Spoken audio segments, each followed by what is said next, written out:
kemudian kita masuk ke kontrak perkuliahan di perbankan syariah ini. Ya, komposisi penilaian yaitu ada tugas besar 1, kemudian tugas besar 2, tugas kecil dan juga UAS ya.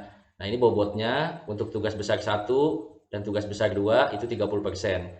Kemudian tugas kecil itu 10% dan UAS 30%. Nah, yang perlu saya jelaskan adalah ya walaupun tugasnya kelompok sudah saya share ya untuk topik dan juga pembagian kelompoknya, ya nanti diupload di learningnya tetap secara individu. Ya, mohon diingat uploadnya di learning tetap secara individu walaupun filenya sama ya dalam satu kelompok. Ya, karena agar semua ke record hijau, semua ke record ngumpulin gitu. Dan ketahuan juga mana yang mungkin kalau ada yang nebeng nama atau segala macam jadi ketahuan gitu ya. Dan perlu diingat bobotnya ya untuk tugas besar ini cukup besar 30%, sama dengan bobot UAS ya. Maka dari itu semenjak sistem perkuliahan menggunakan sistem OBI ya, banyak yang nggak lulus itu bukan lagi karena absen atau karena UAS ya, mungkin absennya 100%, UAS ngikut gitu ya. Nah, tapi dia tugas besarnya nggak upload salah satu aja gitu. Nah, itu udah cukup jatuh nilainya. Jadi banyak yang nggak lulus itu karena tidak upload tugas besar satunya ya. Jadi mohon jangan hanya fokus di absen dan UAS, itu juga penting, tapi juga yang sering luput dari perhatian yaitu adalah tugas besar ini ya. Kadang ada yang lupa upload dan deadline-nya masih cukup lama ya, masih kurang lebih 1 bulan lagi gitu ya. Nah, mohon koordinasi untuk dengan kelompoknya ya, baik di grup ataupun bikin grup kecil sendiri boleh dengan temannya ya, yang satu kelompok itu silakan itu. Kemudian tugas besar 2 nanti ya saya share belum ya, karena tugas besar 1 saja belum deadline gitu ya. Nanti ada TB2 ya, kemudian ada juga tugas kecil. Nah, tugas kecil ini apa ya? Tugas kecil adalah nanti nggak ada tugas khusus ya untuk tugas kecil ini. Jadi saya nilainya tugas kecil ini adalah dari pengisian forum dan juga kuis teman-teman mahasiswa. Ya, jadi pastikan forum dan kuisnya dijawab secara baik ya, tidak kopas dengan punya atau jawaban teman di atasnya gitu ya, atau merespon jawaban temannya juga boleh. Jadi nggak harus fokus pada pertanyaan forum tapi menanggapi jawaban temannya, mengomentari itu juga boleh. Ya, itulah yang saya nilai sebagai tugas kecil ya, yaitu dari forum dan juga kuis. Itu. Kemudian ada UAS ya, UASnya nanti di kisi-kisinya di virtual class kedua akan saya berikan, itu bobotnya 30%. Itu ya. Ya, tadi tugas dan pembagian kelompok sudah bisa teman-teman lihat di e-learning di bagian tugas besar 1 itu teman-teman klik, kemudian PDF-nya di-download, itu ada detail instruksinya ya, topiknya, pembagian kelompoknya itu ada semua di PDF-nya. Jadi silakan di-download. Oke. Nah, kemudian pertanyaannya ya, kita masuk ke materi ya teman-teman ya. Jadi pertanyaan pertama adalah kenapa sih kok kita harus belajar materi atau mengenai perbankan syariah ini gitu ya. Bukankah perbankan syariah ini adalah untuk kalangan tertentu atau untuk agama golongan tertentu atau agama tertentu gitu ya. Nah, ternyata asal kata syariah sebenarnya adalah ya kan sesuai syariat gitu ya. Syariat adalah aturan. Jadi sebenarnya secara filosofi perbankan syariah adalah perbankan yang mengikuti aturan. Nah, aturan-aturan yang mana? Ya tentunya nanti kita akan lihat aturan yang diikuti adalah peraturan Bank Indonesia, kemudian ada peraturan OJK yang juga jadi regulator di bank syariah semenjak tahun 2013. Ya, kemudian ada tambahannya ya, kalau bank konvensional cukup itu, kalau di bank syariah ada tambahan yaitu mengikuti syariat atau aturan Islam ya. Jadi sebenarnya perbankan syariah adalah perbankan yang mengikuti dengan sesuai dengan aturan gitu. Makanya saya juga eh, kurang sepakat dengan eh, orang yang menulis perbankan Islam gitu ya. Ya, walaupun banyak juga dosen-dosen kita yang bikin penelitian gitu ya, nulisnya perbankan Islamic banking gitu ya. Nah, tapi kalau teman-teman cek penelitian-penelitian saya atau tulisan-tulisan saya lebih cocok ya, atau lebih pas saya nilai saya menulisnya dengan syariah banking gitu ya. Nah, kemudian pertanyaannya mengapa kita kok harus belajar perbankan syariah? Karena ya kalau kita ngomong masalah perbankan syariah itu kan identik dengan riba ya, teman-teman juga sekilas sudah banyak yang jawab di forum gitu. Nah, yang jadi permasalahan adalah riba ini ternyata ya bukan persoalan agama gitu ya atau golongan tertentu gitu, tapi riba adalah kaitannya dengan masalah ekonomi gitu yang menjadi permasalahan umat ya, tidak hanya umat Islam tapi juga seluruh umat manusia di muka bumi ini gitu. Ini saya kutip makanya tidak dari Al-Quran atau dari hadis ya untuk latar belakangnya nih.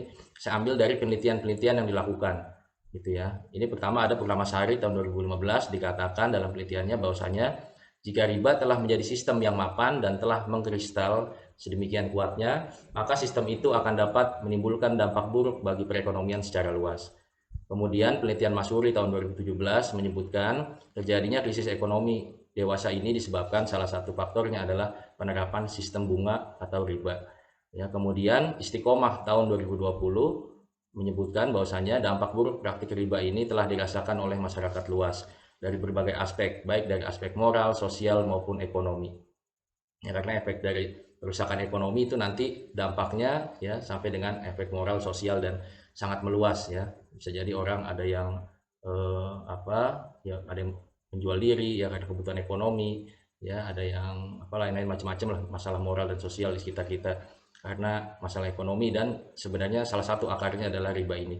Kemudian Harahap tahun 2002 ini dalam bukunya Krisis Asia 2002 ya dikatakan dalam bukunya yaitu perdagangan adalah inti dan dasar dari ekonomi Islam dan bersandar pada perdagangan atau produksi barang dan jasa ya atau disebut dengan real base ekonomi ya. Jadi inti atau dasar ekonomi Islam adalah perdagangan sebenarnya, bukan perdagangan uang gitu. Jadi perdagangannya adalah perdagangan barang atau komoditi. Ini juga dari Azharko dan Marwini tahun 2017 ya mengenai dampak sistem ekonomi ribawi sangat banyak ya disebutkan. Nah, dengan fakta tersebut maka benar bahwa sistem ekonomi ribawi tidak menumbuhkan ekonomi masyarakat tapi justru menghancurkan sendi-sendi perekonomian negara, bangsa dan masyarakat secara luas. Itu ya. Sebentar ada yang join, saya selalu ada join sambil ya. Kasihan nanti. Oke, lanjut. Tentunya mungkin teman-teman sendiri atau banyak juga mungkin di kalangan para dosen pun yang masih awam ya mengenai ekonomi atau perbankan syariah. Karena mungkin baru dengar sekarang gitu, kaget ya, banyak yang terkaget-kaget. Kok baru tahu masalah ekonomi ini sekarang gitu. Nah, ya semoga dengan adanya materi ini teman-teman bisa bersyukur nih, jadi tahu lebih awal ya akan konsep atau praktik ekonomi maupun perbankan syariah. Ya, kemudian di luar ini Gubernur BI sendiri juga pernah mengatakan bahwasanya kerusakan ekonomi yang terjadi saat ini yaitu akar masalahnya adalah riba ya. Cuman memang medianya tentunya yang memberitakan kurang populer gitu, sehingga mungkin sangat jarang artikel atau literasi yang bisa kita temukan gitu ya. Dan masih ada yang ya mungkin slide saya udah kelihatan lagi, sorry. Kelihatan ya.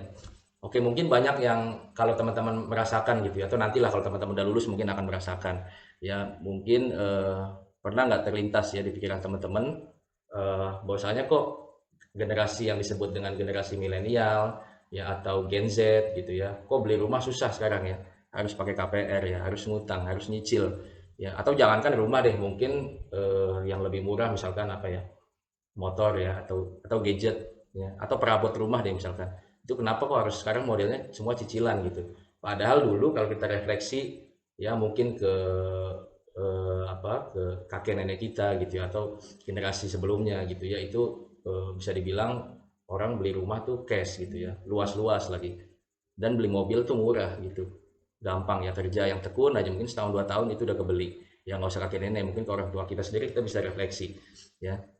Nah, salah satu jawabannya yang ini mungkin jarang dikupas ya oleh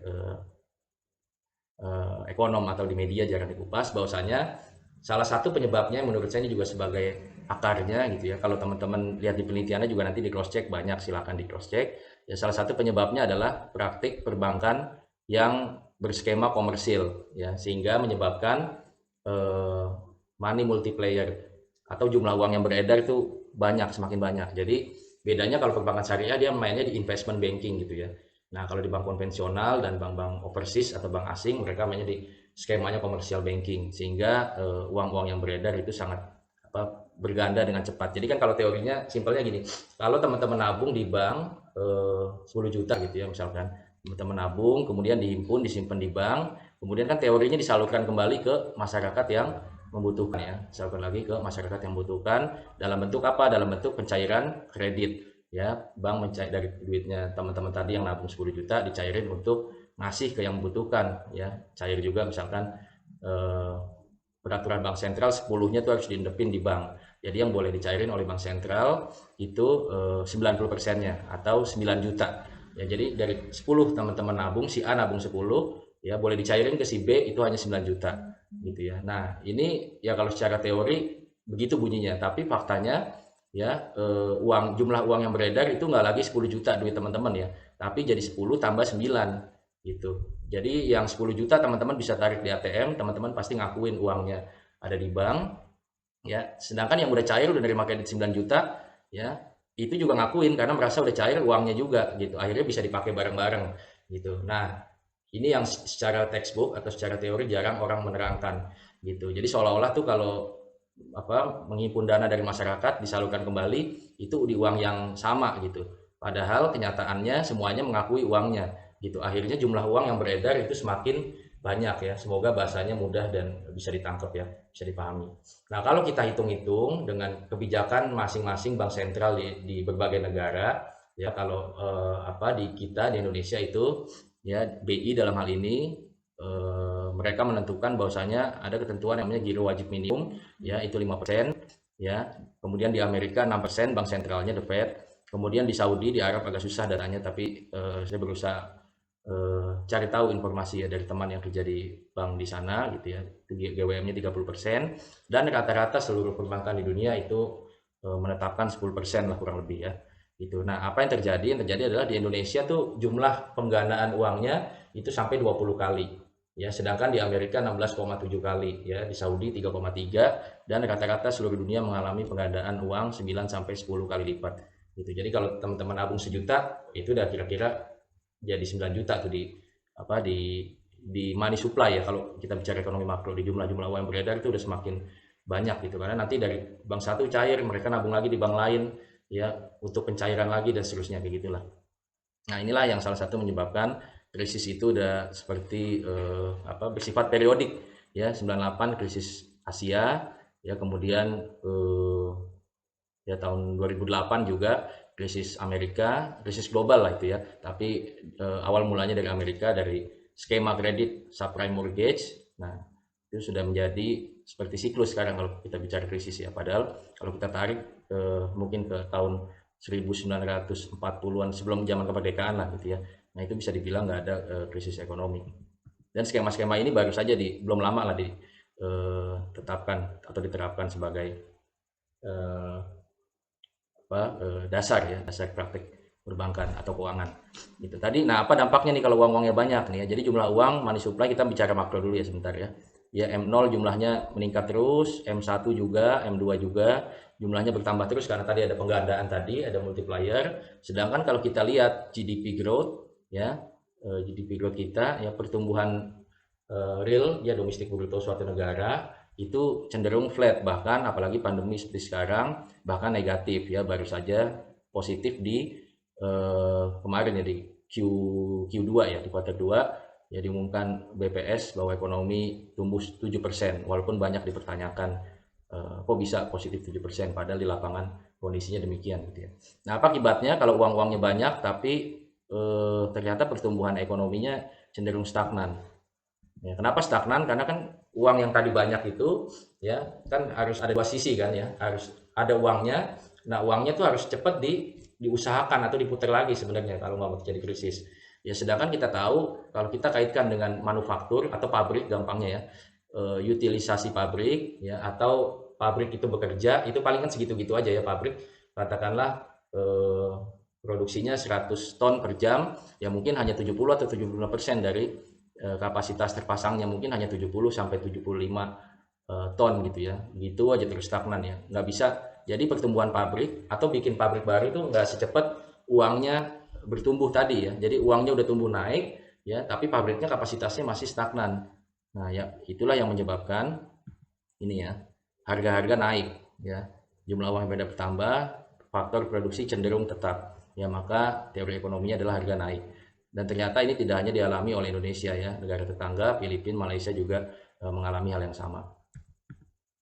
Gitu. Kemudian cadangan emas, ya banyak yang mengira, saya waktu itu isi seminar di Asosiasi Muslim Startup Indonesia yang isinya para founder dan pengusaha-pengusaha muda yang bisnisnya bergerak di startup lah macam-macam ya. Ada yang fintech syariah, ada yang halal tourism dan seterusnya gitu. Nah, ternyata di level profesional ya atau para pengusaha pun banyak yang belum tahu tentang ini gitu ya. Kalau kita di chapter 1 bilang bahwasanya ya terkait fikih muamalah dan uang gitu ya kan, dikiranya tuh uang-uang yang ada di dompet kita gitu ya, itu ada emasnya dikira gitu ya, karena siap nyetak uang tuh harus ada emasnya ya kan. Iya itu benar, tapi itu dulu ya pada saat eh, titik berhentinya adalah saya lupa undang-undang nomor berapa gitu ya, tahun 60-an waktu presidennya Presiden Soekarno ya, kemudian setelahnya berhenti ya, akhirnya sekarang uang-uang diciptakan atau beredar tanpa ada backup emasnya ya yang di chapter 1 gitu. Jadi boleh nggak uang kertas gitu kan ya. Ya sebenarnya balik lagi asal prinsip muamalah kan boleh ya selama tidak ada dalil yang melarang gitu ya. Nah, tapi yang jadi masalah adalah kalau backup emasnya sudah mulai hilang, sudah nggak ada. Karena idealnya uang kertas tadi kan nggak ada nilainya tuh, maksudnya 100.000 pun ya kalau disobek udah nggak ada nilai. Sedangkan kalau emas mau dipotek-potek tetap laku dijual ya. Atau uang 100.000 sama uang 10.000 biaya cetaknya kan padahal sama. Nah, ini kan apa ya, eh, tidak rasional gitu ya, tidak rasional. Dan ternyata faktanya ya di Indonesia cadangan emasnya hanya 1,02% gitu ya dari seluruh jumlah uang yang beredar. Dan sebenarnya fungsinya emas ini apa sih sebenarnya ya kalau dalam perekonomian sebuah negara gitu ya. Dan fungsi emas ini salah satunya adalah jadi kalau uang-uang tadi kolaps sudah nggak laku, sudah nggak diakui nih sama negara lain gitu ya kan, kita kalau beli nasi goreng di Malaysia belum tentu mereka mau kan. Tapi kalau pakai emas, karena konsesi umum ya menerima bahwa emas adalah sebagai sesuatu benda yang bernilai, ya maka kemungkinan di kita beli nasi goreng di Malaysia pakai emas masih ada kemungkinan diterima. Ya tapi kalau pakai mata uang yang mungkin asing bagi mereka ya atau tidak acceptable, ya mungkin kalau dolar masih diterima gitu. Tapi kalau yang dolar Zimbabwe atau mungkin rupiah pun belum tentu juga mereka terima gitu. Dan fungsi emas ini adalah untuk membackup perekonomian. Jadi kalau uang kertas tadi nggak diakui lagi oleh negara lain ya, ekonominya udah mulai kolaps runtuh, kita masih punya cadangan emasnya atau kita masih punya real asetnya, bangunan-bangunan aslinya itu bisa menopang ekonomi gitu. Tapi kalau uang kertas tadi jauh tidak bersandar pada real aset, maka yang terjadi adalah bubble dan krisis gitu. Banyak aset-aset gelembung triliunan tapi sebenarnya nggak ada hartanya, nggak ada barangnya. Ini yang berbahaya ketika kondisi ekonomi guncang gitu ya. Oke, itu sedikit pengantar ya mengenai ekonomi makro. Jadi saya harap teman-teman bisa memahami bahwa kenapa sih kita belajar perbankan syariah, kenapa kita belajar syariah, yang itu mungkin bagi sebagian orang awam dikaitkan dengan agama tertentu gitu ya. Padahal sebenarnya ajaran sangat universal dan banyak diterima ya, bahkan di Eropa sangat berkembang ya. Gitu.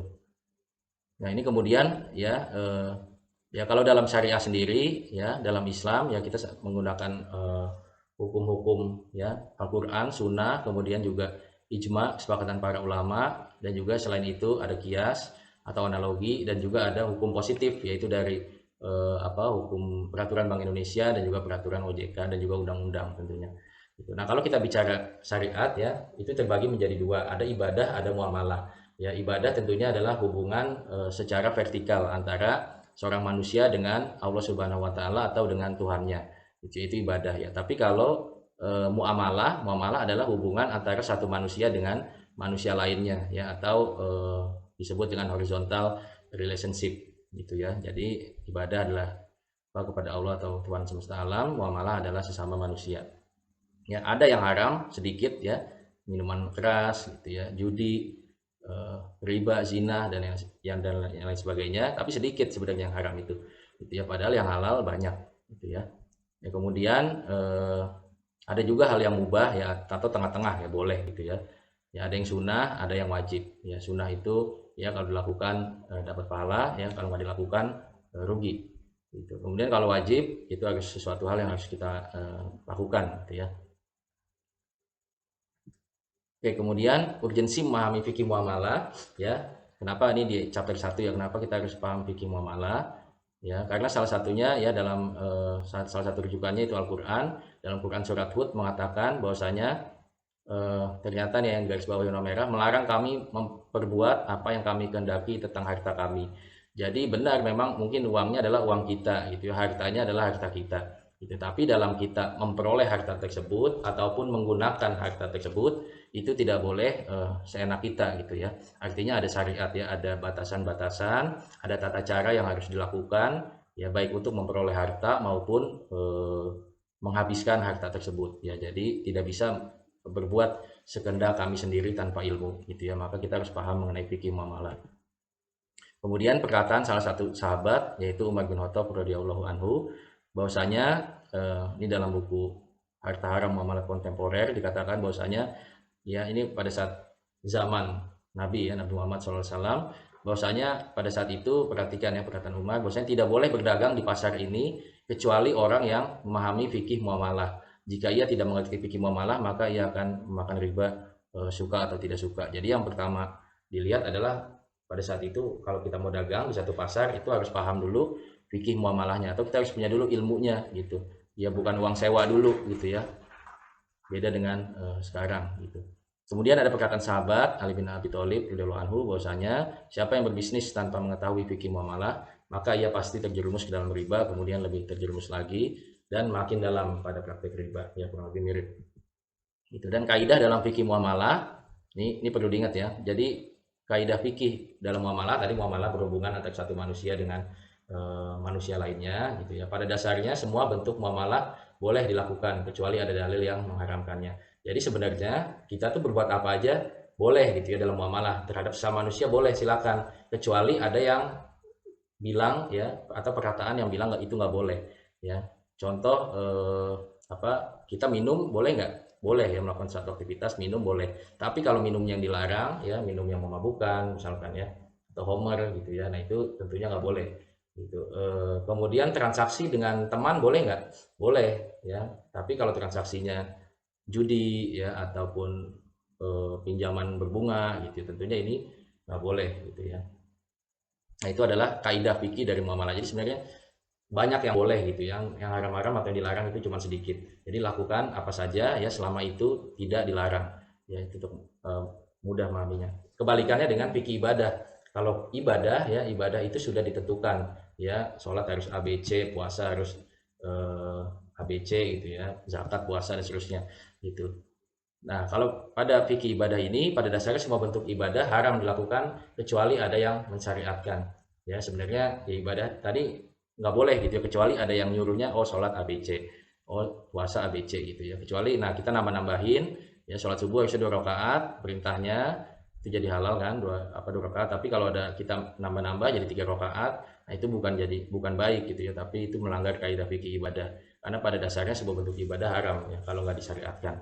Jadi kebalikannya ya. Jadi salah satu sudut pandang syariah bahwasanya Islam adalah suatu cara hidup yang komprehensif karena semua diatur ya, baik ekonomi, politik, sosial, budaya dan hal-hal yang mendasar gitu ya, sampai pengurusan jenazah dan seterusnya, hal-hal yang detail pun diatur sehingga dijadikan salah satu rujukan dalam ekonomi syariah atau perbankan syariah gitu. Dan syariah itu luas, aturan-aturan itu luas, dan muamalah di dalamnya termasuk ekonomi apalagi perbankan itu di hal yang sangat kecil gitu ya yang diatur di dalam syariat.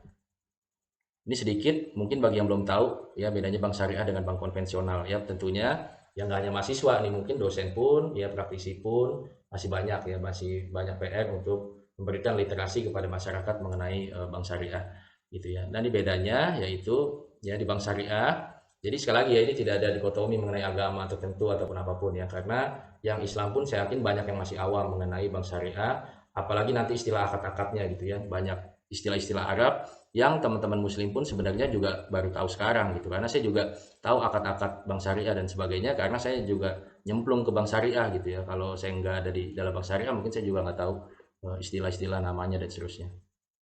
Jadi bedanya di bank syariah itu investasinya harus yang halal gitu, kalau di bank konvensional bebas silakan gitu. Nah contohnya misalkan ada ya waktu itu sempat ada kasus ya di mana bank syariah itu membiayai atau memberikan kredit kepada perusahaan ini ya, peternakan gitu ya. Nah ternyata baru berjalan sekian lama baru ketahuan ternyata ada babinya gitu ya. Nah itu adalah salah satu contoh investasi yang tidak diperbolehkan ya. Contoh lain misalkan pabrik minuman keras, nah itu di bank konvensional mungkin kalau mereka mengajukan kredit itu bisa. silakan gitu ya. Tapi kalau bank syariah sudah pasti tidak bisa. Begitu juga perusahaan rokok gitu ya, hotel konvensional, nah itu nggak, di bank syariah tidak bisa karena harus investasinya halal. Kemudian prinsipnya di bank syariah itu bagi hasil jual beli atau sewa. Jadi sangat relate, sangat terkait dengan kondisi bisnisnya nasabah. Gitu. Sedangkan kalau di konvensional memakai perangkat bunga ya. Nanti lebih detail mengenai bagi hasil jual beli dan sewa kita lihat di slide terakhir. Ya, kemudian di bank syariah yang dikejar juga keuntungan dunia tapi juga falah ya, untuk kebaikan, tolong menolong, itu juga ada di mindset di bank syariah. Itu kemudian hubungannya adalah hubungan kemitraan dengan nasabah. Jadi nasabah adalah mitra. Karena kalau bisnisnya nasabah jelek, ya pendapatan bank syariah juga otomatis turun. Gitu. Begitu juga sebaliknya. Sedangkan di bank konvensional hubungannya debitur dan kreditur. Jadi nggak mau tahu ya, mau nasabah turun, mau nasabah naik, kondisinya tetap bayar bunganya fix ya, tetap sekian sudah ditentukan. Bahkan kalau suku bunga naik ya, floating rate, maka nggak jarang juga kondisi nasabah turun tapi bunganya justru juga naik.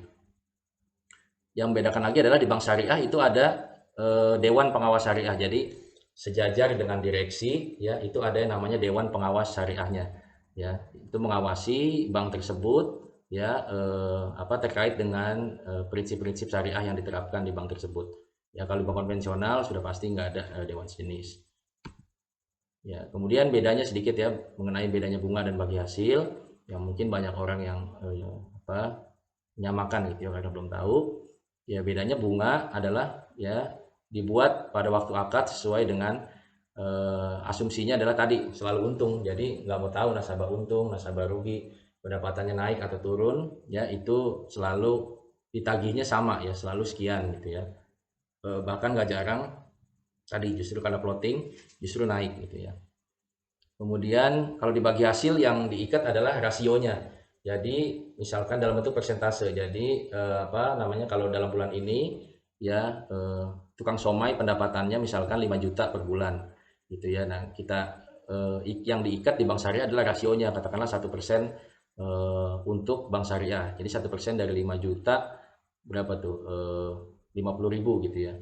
Ya atau 10% deh, atau 10% ya, 500.000 gitu, 500.000. Tapi ketika pendapatan tukang somai tadi turun setengahnya dari 5 juta ke 2.500.000 ya, maka bagi hasil di bank syariah juga ikut turun juga setengahnya karena dia ngikatnya rasio ya. Tetap di bank syariah bayarnya adalah 10% dari pendapatan tukang somai ya. Kalau 2.500.000 maka si tukang somai bulan tersebut bayarnya hanya 250.000, nggak 500.000 lagi gitu. Tapi kalau bunga itu fix terus ya, bukan fix ya, flat gitu ya, flat. Jadi terus saja mau pendapatan naik mau pendapatan turun, pokoknya nggak mau tahu ya, kurang lebih itu bedanya. Kemudian ini bisa dibaca lah ya di modul undang-undangnya nomor 21 tahun 2008 ya. Kalau kita bagi lagi bank syariah itu ada berbagai macam jenis ya, ada 3 jenis. Ada bank umum syariah, ada unit usaha syariah, dan ada BPR syariah. Ya bank umum syariah tuh kayak BSI ya, kemarin baru jadi BUMN, Bank Syariah Indonesia, Bank Muamalat gitu ya. Kemudian Maybank gitu ya, itu bank umum syariah. Tapi yang unit usaha syariah itu contohnya CIMB syariah gitu ya, kemudian Permata syariah atau Danamon gitu, masih kecil-kecil. Nah itu masih unit usaha syariah ya, tetap masih menginduk ke konvensional. Kemudian bank perkreditan rakyat syariah, ini bank kecil biasanya, ada BPR konvensional dan ada BPR syariah, biasanya adanya di pasar-pasar gitu ya. Kemudian dasar hukumnya di bank syariah tadi ya seperti yang saya sampaikan, ada hukum positif, ada undang-undang, ada peraturan BI, kemudian KUHP, kemudian peraturan OJK ya tahun 2013 ya. Sama konvensional juga demikian. Yang bedakannya di bank syariah ada hukum syariahnya yang 4 tadi. Ya ada Al-Qur'an, yaitu Al-Qur'an mungkin kalau bagi yang awam, Al-Qur'an adalah perkataan dari atau firman dari Allah Subhanahu wa taala atau Tuhan semesta alam. Kemudian hadis, hadis itu adalah sabda atau perkataan dari Nabi Muhammad SAW. Kalau ijma, ijma itu adalah kesepakatan ulama, konsesi ulama gitu ya. Kemudian ada satu lagi kias ya, kias adalah menganalogikan sesuatu dengan sesuatu yang lain ya, tapi harus didasari dengan ilmu ya, harus didasari dengan hukum-hukum yang kuat gitu ya. Tadi operasional perbankan syariah seperti yang saya sampaikan, yang beda dengan konvensional adalah ada fungsi pengelolaan zakat ya sebagai bank penerima dan penyaluran dana kebajikan atau zakat. Ya tidak hanya sekedar menghimpun dana kemudian menyalurkan dana dan juga memberikan jasa gitu ya, tapi juga ada fungsi zakatnya. Ya, kemudian perbedaan akad, jadi kalau kita bicara bank syariah, belajar bank syariah, pasti banyak akad-akad di dalamnya, dan akad tabaru dan tijaroh ini saya sebutnya sebagai akad induk. Ya, jadi ini ada dua jenis, ini baru akad induk. Nanti akad turunannya akan cukup banyak ya di slide selanjutnya. Itu akan kita pelajari minggu per minggu ya. Tapi yang induknya dulu, ini ada akad tabaru, kemudian ada akad tijaroh. Nah, perbedaan yang mudahnya adalah akad tabaru itu tujuannya adalah untuk tolong menolong ya. Jadi bank syariah ya kalau misalkan memakai akad tabaru ini ya, bank syariah menyalurkan dana misalkan ya atau memberikan pembiayaan, nah itu tidak boleh mengambil keuntungan ya dalam bentuk apapun ya, dalam bentuk bagi hasil atau margin jual beli ya ataupun sewa gitu, itu nggak boleh ya kan, akad tabaru ya, akad untuk tolong menolong. Ya, tapi kalau akad tijaroh ya itu diperkenankan untuk mengambil keuntungan ya, karena syariah juga bukannya kita nggak boleh ngambil keuntungan ya, boleh ya, keuntungan bermuamalah itu silakan bebas ya, yang penting sesuai dengan kaidah-kaidah dan norma-norma syariah gitu ya. Dan akad tijaroh ini adalah transaksi yang tujuannya adalah mengambil keuntungan, profit. Kalau tabar tadi kebalikan, untuk kebaikan, sedangkan tijaroh adalah untuk profit, transaction oriented, jadi bertujuan kepada keuntungan komersil. Nah, nanti kita akan banyaknya adalah belajar di akad tijaroh ya, yang profit transaction oriented. Nah, nanti akad tijaroh ini dibagi lagi menjadi dua macam ya. Lihat yang paling bawah sebelah kanan ya, kanan bawah.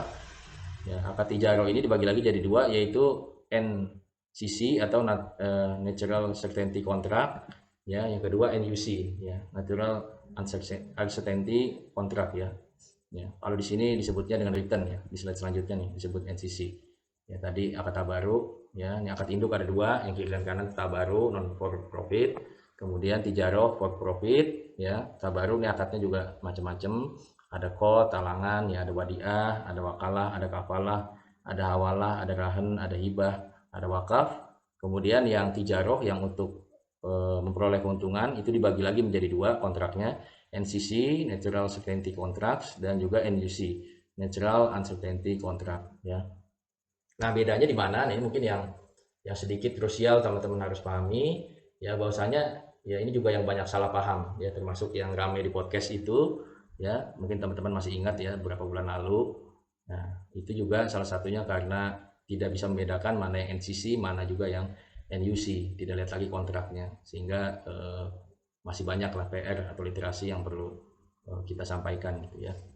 Jadi yang NCC ini ya, Natural Certainty Contract, sesuai dengan namanya ya, sesuai dengan namanya ya, namanya certain ya atau pasti ya, berarti ini metode pembayarannya yang pasti. Nah, kok ada yang pembayaran yang pasti gitu. Nah, contoh akadnya adalah ya murabahah, salam, istisna, dan ijaroh. Nah, untuk lebih mudah memahaminya, mungkin contoh untuk Natural Certainty Contract ini adalah kalau kita KPR rumah ya di bank syariah gitu. Itu misalkan harga pokok rumah ya 500 juta gitu ya, ada dari developer 500 juta. Ya kalau di bank konvensional itu kan langsung dikasih uang 500 juta, beli sendiri deh ya, udah dikasih uang 500 juta, beli sendiri ke developer gitu ya, 500 juta. Nanti ngembaliinnya 700 juta ya, dicicil selama 10 tahun atau 15 tahun gitu ya misalkan ya, 700 juta dicicil. Nah, bedanya dengan bank syariah adalah kalau di bank syariah itu bentuknya adalah jual beli ya, jadi secara nominal mungkin sama ya, harga rumahnya 500 juta gitu ya, 500 juta, tapi kalau bertransaksi dengan bank syariah ya jangan mau dikasih uang ya, berarti itu ada sesuatu hal yang salah dalam transaksinya ya, untuk dalam konteks akad murabahah ya jual beli. Jadi bank syariah tuh harus membelikan dulu rumahnya yang 500 juta tadi ya, udah jadi milik bank syariah rumahnya 500 juta tadi, dijual lagi kepada nasabah 700 juta ya, mengambil margin atau keuntungan sebanyak 200 juta ya. Mungkin kalau secara nominal banyak orang yang berpikir oh sama aja ujung-ujungnya 700 juta gitu ya, tapi kita ingat ya, Quran surat Al-Baqarah ayat 275, bahwasanya Allah telah menghalalkan jual beli dan mengharamkan riba. Dan kemudian secara logika ya, kenapa kok bisa jual beli boleh gitu, sedangkan riba nggak boleh karena misalkan nominalnya padahal sama gitu ya. Banyak bahasan, banyak literatur, jurnal-jurnal yang bahas ini. Ya salah satu yang mungkin mudah dicerna adalah salah satunya dengan jual beli, yaitu ekonomi bergerak ya, muter. Jadi nggak hanya sebatas uang kemudian beranak. Ya ada effort dulu dari bank syariah ya untuk membeli rumah tersebut. Ya paling nggak kan kalau kita beli sesuatu itu ada butuh biaya transportasi, ya butuh eh, balik nama secara legalitasnya gitu ya. Paling nggak ekonomi muter ya, muter dulu baru boleh jual beli gitu ya. Nah, sedangkan di konsep bank konvensional atau riba yang memberikan uang, konsepnya atau ideologinya adalah uang beranak. Pokoknya kita punya 5 juta, kita kasih, pulangin 700 juta, nggak ada usaha gitu ya. Ya. Jadi ingat kalau bank syariah ini konsepnya mirip dengan toko kelontong atau warung gitu ya. Jadi mungkin kalau orang tua kita gitu ya, tetangga kita punya toko kelontong, itu sama. Jadi mereka beli barang dari agen atau distributor yang lebih besar, ya beli barang-barang, ya beli misalkan beli beras, ya beli telur atau beli makanan-makanan ringan gitu ya, beli dari agen, ya harganya misalkan katakanlah beli satu telur misalkan 1 kilonya ya dari agen 20.000 gitu dibeli dari agen 20.000, kemudian dijual lagi di tokonya ya di toko kelontong tadi nggak mungkin 20.000 juga ya, harus ada keuntungan ya, ada keuntungan ya misalkan 10%-nya ya atau 2.000 gitu, jadi kemudian dijual dengan harga 22.000. Nah sama, jadi kalau ingat bank syariah ingat toko kelontong ya, yang sebenarnya kalau kita lihat di Timur Tengah itu bank syariah ini sudah banyak memajang barang-barang di banking hall-nya gitu. Jadi kalau kalau kita ke bank syariah di Timur Tengah gitu ya, itu yang dilihat ya nggak hanya sekedar meja teller atau CS gitu, tapi ada mobil yang dipajang, ada miniatur-miniatur rumah ya yang dipajang atau yang akan mereka jual gitu. Jadi konsepnya mirip-mirip dealer atau toko gitu, karena sebenarnya prinsip bank syariah semestinya harus menyediakan atau punya barangnya terlebih dahulu. Ya makanya salah satu yang menurut saya bagus waktu itu adalah BNI Syariah ya, karena mereka punya waktu itu udah mulai mengarah bikin developer atau perusahaan sendiri di bawah induk usaha gitu ya. Jadi kalau beli rumah dari mana, ya udah mereka udah punya rumahnya, mereka udah punya nyiapin mobilnya, udah nyiapin segalanya gitu. Jadi konsepnya jual belinya lebih terasa ya. Ya kalau yang sekarang kebanyakan prakteknya nasabah mau beli apa dulu baru kita belikan kan gitu ya. Gitu. Tapi yang penting yang perlu garis bawahi adalah ingat barangnya harus dipunyai dulu oleh bank syariah gitu. Nah kemudian ya itu secara sedikit mungkin ya yang bisa saya ceritakan terkait perbedaannya walaupun nominal sama. Itu kemudian dari sisi pembayaran gimana gitu ya, atau dari sisi angsuran nasabah gimana gitu. Nah dari sisi angsuran bedanya kita lihat ya, banyak kalau pengusaha yang waktu itu 98 punya pinjaman eh, dalam atau di bank konvensional gitu, itu ketika suku bunga melonjak tinggi gitu ya, itu angsurannya mereka langsung terpengaruh dengan suku bunga gitu ya. Jadi harusnya waktu itu misalkan cicilan KPR misalkan harusnya 5 juta per bulan gitu. Tapi karena suku bunga naik ya maka angsurannya ikut naik. Nah itulah prinsip di bank konvensional mengikuti suku bunga. Tapi kalau di bank syariah kita udah akad di awal ya, jual beli pokoknya saya beli barangnya 500 juta tadi, rumah tadi bayarnya 700 juta gitu. Jadi ya walaupun ada krisis ekonomi ya, walaupun banknya mungkin kebakaran, mau ada huru hara, kerusuhan dan seterusnya, itu nggak pengaruh ya, tetap nasabah sudah kontrak kita jual beli nggak boleh bertambah gitu ya, walaupun suku bunga nggak karu-karuan atau turbulence ya, tetap yang dibayar adalah sesuai dengan kesepakatan awal. Kalaupun memberikan diskon, bank syariah memberikan diskon itu diperbolehkan. Jadi dalam skema jual beli ini naik tidak boleh ya, tapi kalau turun atau bank syariah merelakan sebagian marginnya untuk diturunkan, nah itu diperbolehkan ya. Itu yang natural certainty kontrak untuk membedakannya. Nanti ada turunannya lagi, ada murabahah, salam, istisna, ada ijaroh, ada sewa gitu ya.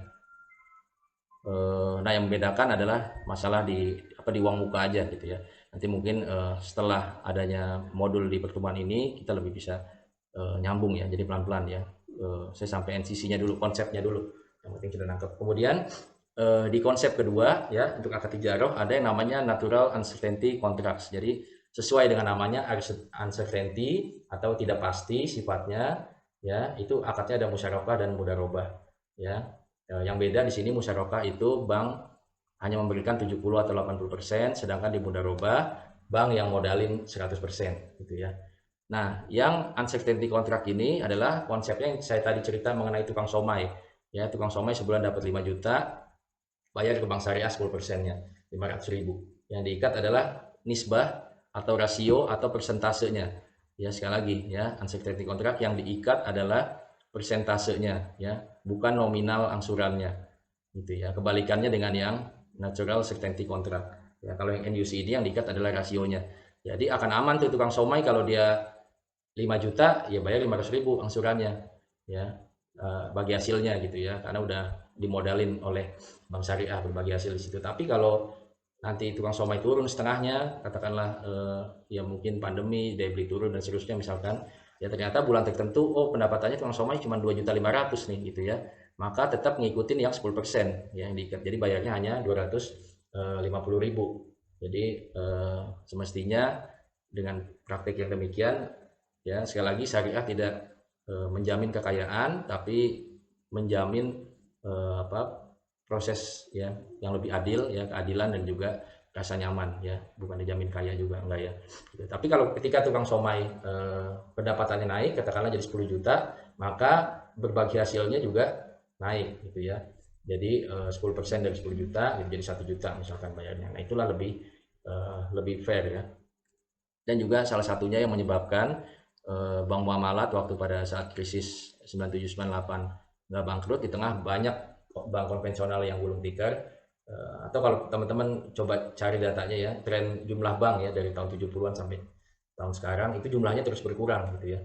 Ya, terus berkurang. Salah satunya banyak bank konvensional yang kolaps, dan bank syariah yang bank muamalat adalah salah satu bank syariah yang bertahan dan terbukti ya pada saat krisis 98, karena ini banyak yang berbasis bagi hasil, dan di sisi jual beli banyak yang berbasis pasti gitu ya, fix, nggak naik bunga, nggak tergantung dengan suku bunga gitu. Yang Murabahah ini yang NCC dan ini yang NUC. Ya mungkin itu sedikit pengantar dulu dari saya ya. Kalau ada yang mau diskusi, tanya jawab, ada yang belum paham, saya persilakan. Semoga nggak ngantuk ya, semoga paham. Ada yang mau diskusi, tanya jawab silakan. Tua kelas ada? Oh ada ya. Ya kalau ada yang mau tanya ya, baik mengenai bank syariah itu sendiri ya, ataupun mengenai tugas ya, ataupun apapun seputar perkuliahan ya, silakan. Kan kuliah kita e-learning sudah pada paham lah ya, kalau kuliah kita hari Selasa berarti saya upload, biasanya saya upload selalu di hari yang sama gitu ya. Kemudian teman-teman silakan menanggapi ya, mulai dari hari Selasa sampai dengan hari Senin di minggu depan gitu ya. Kalau itu saya rasa udah pada paham lah ya gitu. Kemudian yang lain ada yang mau tanya seputar ini tugas atau seputar perkuliahan, silakan.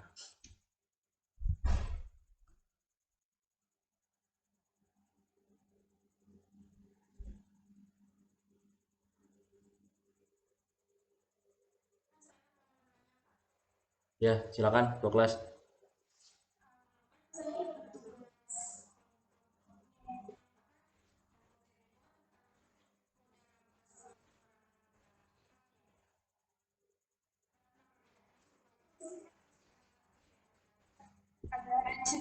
Ketua kelas kelompok berapa?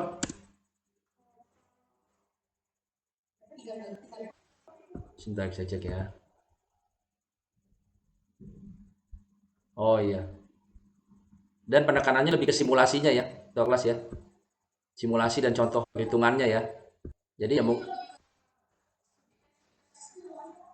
ya jadi masukin aja teorinya sedikit gitu. Nah kemudian lebih detailnya itu ke skema perhitungannya, jadi kelihatan nih kalau yang murabahah cara ngitung angsurannya begini, kalau yang mudharabah begini gitu. Nah yang membeda apa secara konsepnya itu yang saya terangkan tadi ya. Kalau yang murabahah ya atau jual beli itu ya, jual beli, nah itu sifatnya fix ya.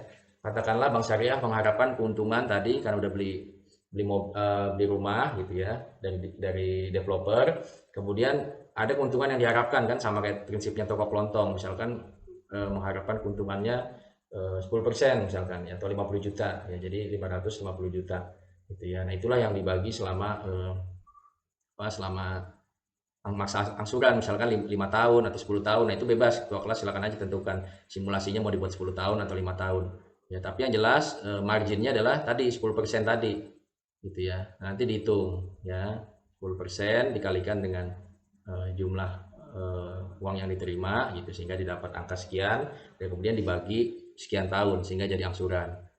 Nah kalau yang satu lagi mudharabah itu yang bagi hasil, jadi yang diikat ya, bukan bukan ininya, bukan nominalnya. Kalau yang tadi kan nominalnya 550 jutanya dibagi rata kan.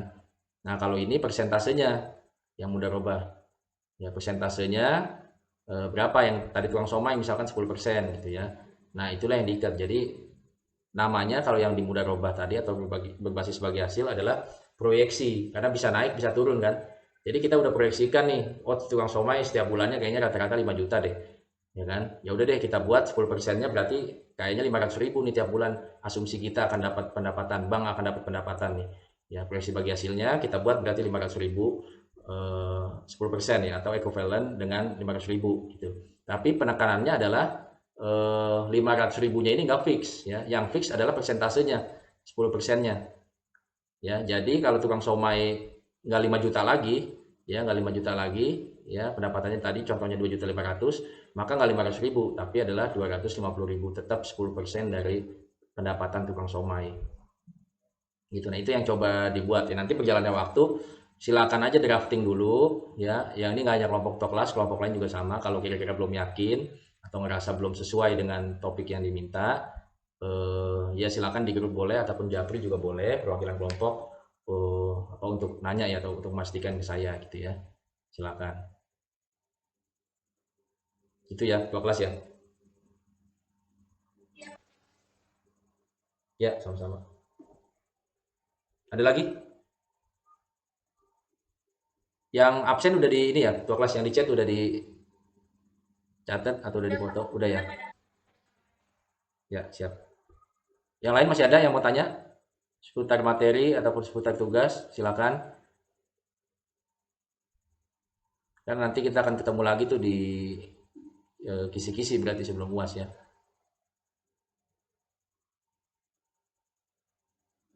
Masih ada?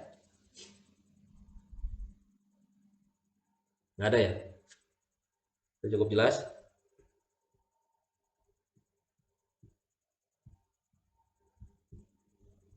Oke, belum ya, belum ada ya. Oke, kalau nanti ya di belakang setelah virtual questionnaire ada pertanyaan, silakan ya, boleh. Saya sangat open untuk teman-teman bertanya, karena ini salah satu mata kuliah yang mungkin nggak biasa ya, atau susah pakai logika, kita nggak bisa bernalar kalau kita nggak paham konsep atau teorinya gitu. Jadi silakan aja bertanya ya, baik di grup maupun japri jika sungkan atau malu gitu ya. Silakan japri juga boleh. Ya insya Allah sebisa mungkin saya jawab itu ya. Terkait tugas jangan lupa sekali lagi saya reminder, tugas besar bobotnya 30% besar ya, sama seperti UAS. Jadi jangan sampai miss untuk upload ya, karena banyak pengalaman yang tidak lulus karena lupa ya, atau miss dalam upload. Itu ya, diupload sesuai dengan rentang waktunya, masih ada sekitar sebulan lah kurang lebih ya, kira-kira gitu. Jadi mohon dilihat deadline-nya, dipersiapkan ya. Kemudian ingat diuploadnya secara individu walaupun filenya sama di dalam kelompok ya, agar semua record hijau, record mengerjakan itu ya. Ya itu, kemudian absen juga diperhatikan untuk menjawab forum dan kuisnya, jangan sampai lewat dari batasan waktu yang ditentukan ya, karena nanti nggak terekod ya. Dan maksimal 4 kali, lebih dari itu otomatis nggak bisa ikut UAS dan gitu ya. Ya tahu kalau ngerasa wah ternyata ada yang miss lewat nih, urgent, mungkin ada magang atau karena kondisi pandemi bantu orang tua harus kerja gitu ya, minta tugas tambahan silakan ya, tapi jauh-jauh hari ya, jangan udah dekat UAS ya, udah mepet baru sibuk minta perbaikan dan seterusnya gitu. Jadi dicek juga secara rutin absensinya di sistem atau di SIA ya, sehingga perguruan kita, harapan saya semuanya bisa lulus ya, bisa melaksanakan perkuliahan dengan baik dan lancar. Oke, kalau nggak ada bisa saya tutup ya. Oke ya. Oke, baik, ya sekali lagi terima kasih teman-teman semua ya atas kehadirannya di virtual class kita yang pertama siang ini. Ya semoga menjadi ilmu yang bermanfaat dan dapat terpakai nanti ya ketika di dunia kerja ataupun di dunia praktisi. Ya, saya tutup sekali lagi, terima kasih. Wassalamualaikum warahmatullahi wabarakatuh. Ya, terima kasih.